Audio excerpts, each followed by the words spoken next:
OMG, he's alive! Welcome, guys, to Let's Play Awakening of the Rebellion, Part 25. I'm back from, I'd say, about a good month's break. And, you know, sometimes I just need these breaks, guys. I'm like, I hate to do it. I hate to do it, and it pains me every time I I have to do it. But I do need breaks. Mainly, last time the reason was I had finals, and then a new quarter started, because I'm on trimesters in college. And so that sort of overburdened me, and I just needed a break from recording. But I'm back, I never leave, and you know that. It may take me some time, but I never ever leave you guys. So, I'm back doing the Rebellion playthrough. I've been doing, you know, mod changes throughout the course of between now and when I previously made the last episode. So I haven't stopped modding the game. It's just, it's like I said before, it's a pain to you know, to mod the game and record Let's Plays. Because simply, you know, balance can be out of sync. I could put something really OP in, or potentially crash the game with some new addition.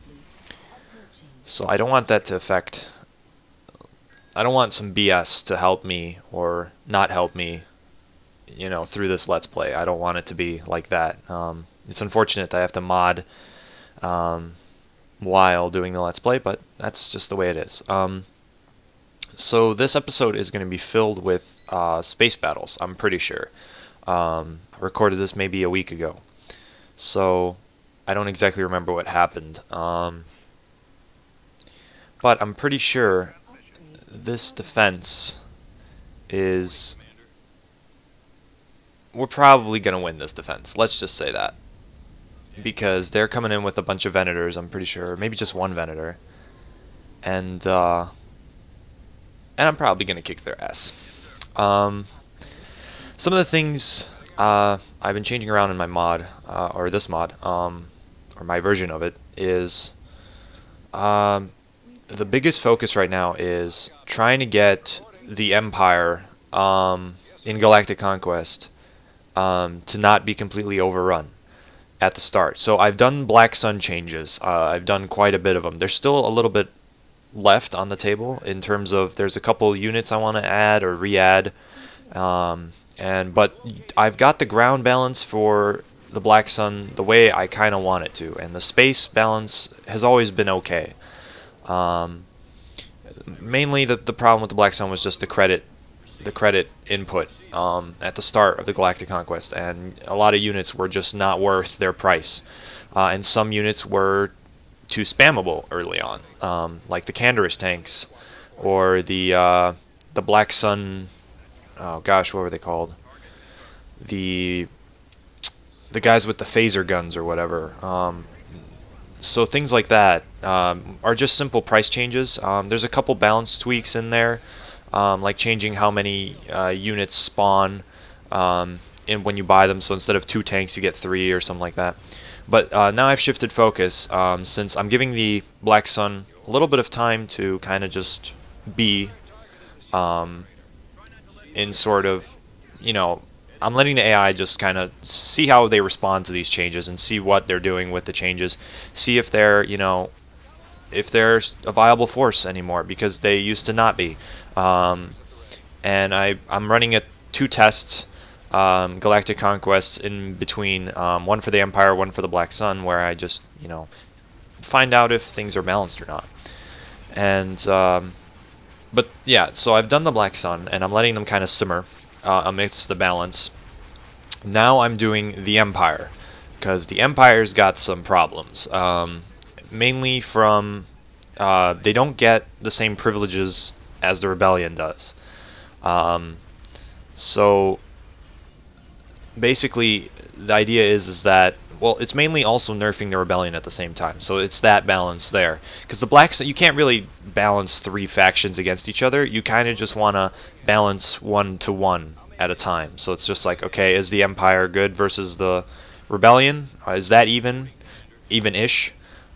Is there a way where you can counter the Rebellion? And is there a way the Rebellion can counter the Empire? Right now, the Rebellion has a direct counter of what I'm doing right now, except to the Black Sun, which is X-Wing and Y-Wing spam and destroy all shield generators. And you can see most of these freaking Corellian destroyers are half dead, even before the Venator came in. So that's their counter to the Empire's extremely strong ships.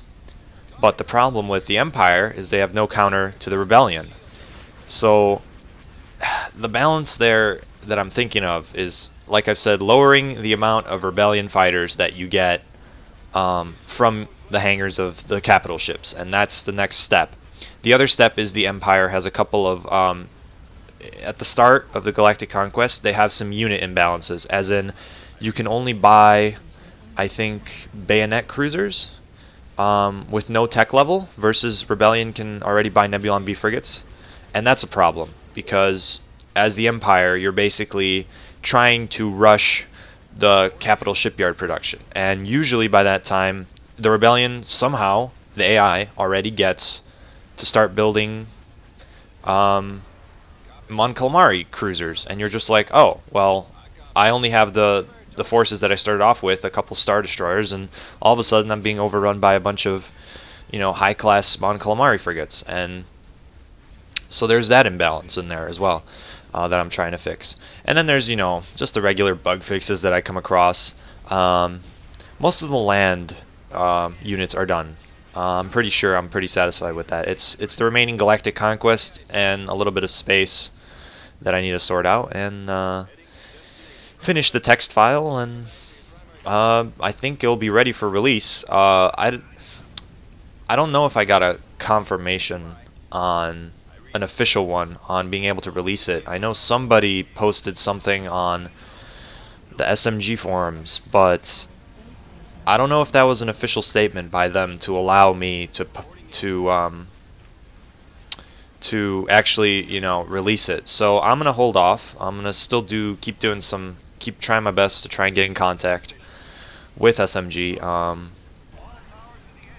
And in order to get this released, because I really want to get it released, because there's some good changes in here that I think everyone would enjoy, and you know, especially the English translation. That's huge. If, you know, all else fails, the translation's still going to be released, because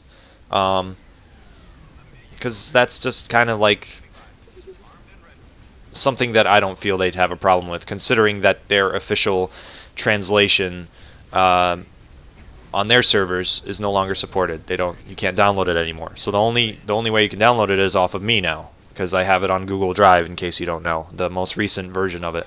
It's not finished, but it's there in case, you know, you want to play. So that's that.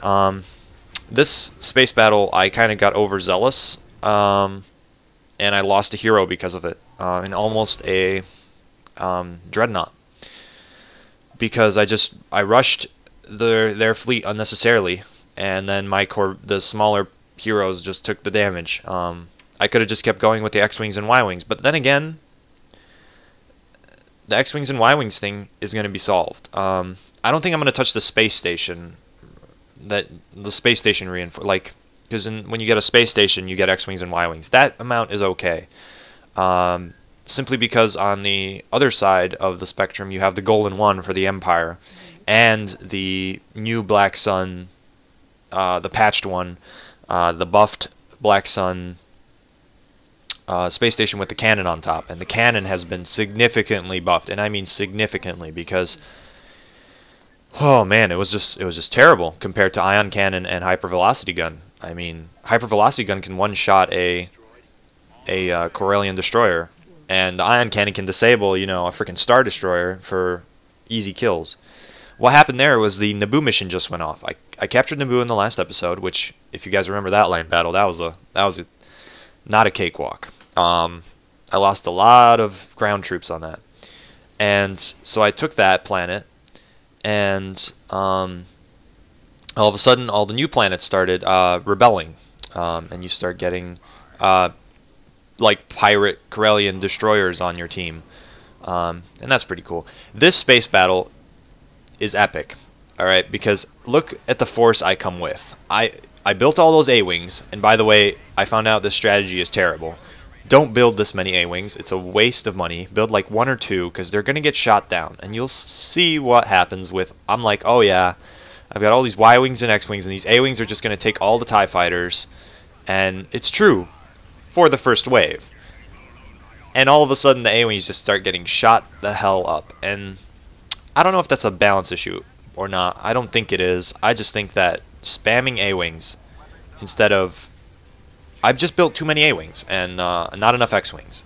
A-Wings are a specialty fighter. They're, you know, they jam missiles and they just kind of... They're not supposed to get into huge-ass dogfights because they're not made for that. They're made for one-on-one decimation of another, you know, fighter. But check out what's happening here. I bombed the Star Destroyer shields, which is, you know, typical Rebellion BS. Typical bum rush Rebellion fighter strat. But then I realized they have 2 more Victory Destroyers, and I only have an MC-80, an MC-30, or 40, I forget, the smaller one, and just a...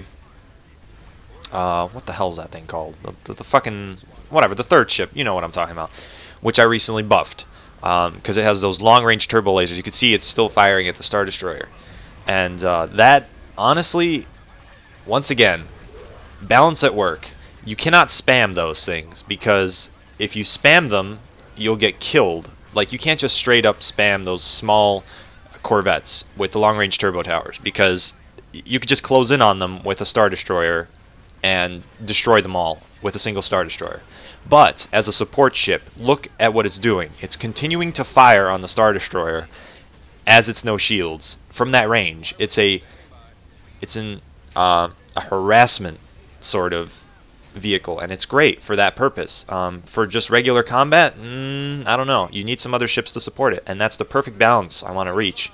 I'm going to be doing the same thing to the Bayonet Empire cruiser, and it has a turbo tower on it. It only has 1, but it's going to be similar ranged, but of course it's not going to be as good as the Rebellion version, because the Empire already gets, you know, Star Destroyers. So, but the Bayonet cruiser right now serves no purpose in the game. So I'm going to give it a purpose, and I'm going to give it the same sort of similar reliable role as the Rebellion version of it. And you can see what I'm trying to do is I'm trying to bait the Star Destroyers one by one. And you can see my A-Wings are gone, my Y-Wings are gone, my X-Wings are gone. And this is still without the patched Rebellion... what's it called? The Patch Rebellion fighter loadout. So I still had the original OG, you know, 2 X-Wings, 2 Y-Wings, and then another set of the same out of that Mon Calamari frigate. And even with that, all the Rebellion fighters got destroyed in this battle. I should have lost this battle straight up, because, let's be honest, they have a space station, a Star Destroyer, and 2 victories. I should have easily lost this. Easily. No problem. If they just went at me full strength, but they didn't, because they're protecting their space station, which is something... You know what? That's just not something I can solve. That's just the way the AI works, and oh well. But you can see that it's looking pretty dicey. It's looking pretty dicey. I shouldn't be able to win this. It's not good, but I'm still trying. I still want to take out the Star Destroyer, right? Because I've got it down. You know, all those A-Wings, all the money of the A-Wings just went to waste. Excuse me. All the money just went to waste, and that money is gone. So I should at least try and kill the Star Destroyer, and I'm trying to do it. I'm trying to circle around in a way that the victories don't catch up, because the victories still have their engines, and the Star Destroyer does not. So engines are a crucial part to trying to take out an attacking force, or I mean a defending force with an attacking force. You want to take out their engines and then keep circling around them and try and pick them off where they're left alone and stranded like this, away from their other ships, while their other ships try and pull back and try and save the ship. And you can see the Star Destroyer was left alone. The victories didn't come in time, and free kill for me. And now they're down to Star Destroyer, but they still have 2 victories. I still should not be able to win this. And the thing is, I am not engaging their space station, because I know that the space station is the last thing I want to engage. I want to get these frigates out of here. Well, the Star Destroyer is gone, so I want to get the victory frigates out of there first, because the space station is irrelevant. Like, the space station left alone is going to die to this fleet. if I just keep my ships alive and I kill these 2 victories somehow, the space station goes down regardless. So there's no point of attacking it right now. So I have 1 X-Wing left, and it's going to be for anti-fighter purposes, because I don't want fighters getting in my way. And you can see I do a bold strategy here. Bold strategy, Cotton. Let's see if it works out. I go charging up to the victories. You can see they're both waiting, and there goes my ship in the tractor beam. And it's going to get killed. There's just no saving that. So I try and salvage this battle, and you can see I was about to run, but then I'm like, you know what, I'm gonna try and take out the shields on this victory, so that after I take out these shields, the ship will have no more shields. So now I'm like, alright, I took out the shields, now I'm gonna pull away, because I still have shields on my ship. So my shields are recharged, their victory is already down 1 shield, right? So you can see that their victory is pulling away because they're like, oh crap, my victory's damaged and I don't want to get into combat with it anymore. So this is when I pull away to try and recharge my shields. And, you know, Rebellion, Mon Calamari forgets to have the recharge shield ability, which is just fantastic. So Rebellion is a very hit and run type of strategy, and that's the balance I'm going for, especially with that small Corvette. You can see it's still firing. It's still firing. It's a perfect hit and run ship. It just, you know, you engage, and as you're pulling away, it's still firing backwards because of its massive range on those guns. And you can see that I'm outpacing their Star Destroyer. So I'm in the clear. And the next time I go back to attack, I should be trying to engage only the 1 Star Destroyer. Try and single them out again, because the other one's shields are gone. So they're probably not going to be using it to directly attack me. So once again, it's the micro strategies. This would never work in a player versus player scenario, because they wouldn't be that stupid. Oh, but look, they're not that stupid. They keep them in pairs. So I continue to have a problem. However, I'm going to try pulling away again, because I'm hoping that their unshielded Star Destroyer will be left alone. And would you look at that, the Star Destroyers are pulling away, so I pull in the opposite direction of the shielded Star Destroyer, the victory one, and I'm like, alright, now I've got the unshielded one soloed, and that was perfect. That was exactly what I was looking for. And the other victory made the mistake of pulling away in the opposite direction instead of staying with his other ship, and now easy kill for me, as the Mon Calamari, you know, is going to rip it to shreds along with my Corvette. And also I'm pulling up as well. I'm going up on the map in the opposite direction of the shielded Star Destroyer, so I'm going to keep going that way so that it takes twice as long for the other victory Star Destroyer to catch up. And by that time, this victory is going to die. But you can see the other one has caught up, and so now I start to pull away again in hopes that the other one doesn't get as caught up as the one I'm trying to kill. And you can see it's working out pretty well, but it's still looking pretty dicey. The moment they take my shields down is the moment that I probably lose this battle.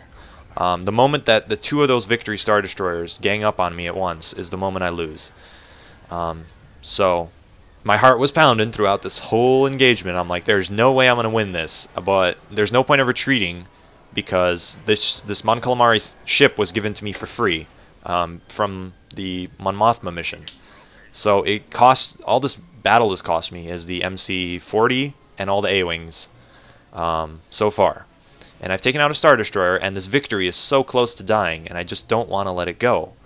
So I'm going to keep trying to do some crazy movements. And you can see, once again, the shielded victory Star Destroyer is pulling away. And KO, that's it. That was their last chance of salvaging this mission. Because what happens now is they only have 1 victory Star Destroyer left. And a victory cannot beat my ship in one-on-one combat. And so that's it. And I know this is over. As long as that victory is not near their space station, I'm going to win. So now I'm trying to find this other victory Star Destroyer, pull up my shields to try and get as much shield as possible while not in combat, because so the shield ability, most people I find, I remember when I was playing online, this was a long time ago, people used to use that shield ability in the middle of combat, and but what it does is it lowers your attacking firepower, and it lowers your speed when you pull up the shields. So it's not the best strategy to do it in combat. It's better to do it when you're doing like a hit and run strategy where you wait, like all your shields get dropped by one ship, you pull away, you turn on the ability, all of a sudden you're up 3/4 of your shield again, and you're ready to fight right away. And now, admittedly, that doesn't always work. Admittedly, sometimes if you want like a fire ship to take all the damage, you want to put its shields up while the other ships attack with full firepower. So it's kind of like you have to judge. Like right here, I know I'm going to take a shitload of missiles. So what do? I put my shields up. Because look at the missiles basically did no damage. And I'm just trying to take its shields down. Because as soon as its shields are down, my ion cannons are going to start lowering its fire. And once its firepower is lowered, that's it. And that's it. Because I just took out the shields. And then I take out the engines so that it can't crawl back to its nice little space station. And by this time I basically know that I've won this battle. And I was like, there's no way that this just happened. I just took on a Star Destroyer and 2 victories with 1 Mon Calamari ship and a couple of like support ships and a shitload of A-Wings that did nothing. And I won the battle. Admittedly, this was not the best engagement to get into, but I don't even know if I really needed this intersection. They kind of took it, and you know what? I don't even know if it was worth taking this intersection for such high losses. Because I'm only going to get 500 from capturing the planet, since it's just an intersection. You can see my shields are just dipping, and they're gone at this point. But at this point it doesn't matter, because I've got a full health ship versus their half health ship. And whatever damage that space station is going to do, it's going to be denied, because the fucking shield ability comes back online. And boom, I'm back up to shield. So I only took a little bit of hardpoint damage, and it didn't even destroy a hardpoint, so I'm in the clear. And tactics, guys, tactics. It's very important in this game. As much as the original game was all about spamming, this game is about tactics. Unless you're playing the Empire, in which case, full frontal assault all the time, anytime, and you'll win. I know I got a question about the Imperial Galactic Conquest, and that's actually what sparked the idea of that balance change, that I started looking into the Empire in Galactic Conquest and its balance. I forget who asked the question, but he's talking about like playing, you know, Galactic Conquest as the Empire, and all of a sudden the Rebellion are overrunning me. And I'm like, yeah, they do that. And they do that because I'm playing the Test Empire campaign right now just to see what goes on in it. And there's a certain strategy that you have to go for. Normally you get like 1 Star Destroyer on every intersection or something like that, an equivalent of it. But what you really want to do is once they start attacking those intersections, you want to just basically defend them as much as you can. But if you see a force that's coming in, don't lose any Star Destroyers, and just start grouping the Star Destroyers that you start with into 2 fleets. One is going to patrol the left side of the galactic intersections. The other side is going to control the other side, right? And then there should be like a couple remaining Star Destroyers for you to bum rush Hoth, because once you bum rush Hoth, you get the Executor, and that's important. If you don't get the Executor early on, you're going to lose. The Executor is vital to the Empire's survival in the start. And I don't think there's a problem with that. I think that's just a strategy that you just have to learn. But I'm still looking into the Empire balance. I know that there's a couple of ships that should be bought early on. Trying to model it based off the skirmish build order. Because right now it's a little bit messed up in Galactic Conquest. But in due time, everything will be fixed. But that's all for part 25, guys. Thanks for watching, and I'll see you in the next part.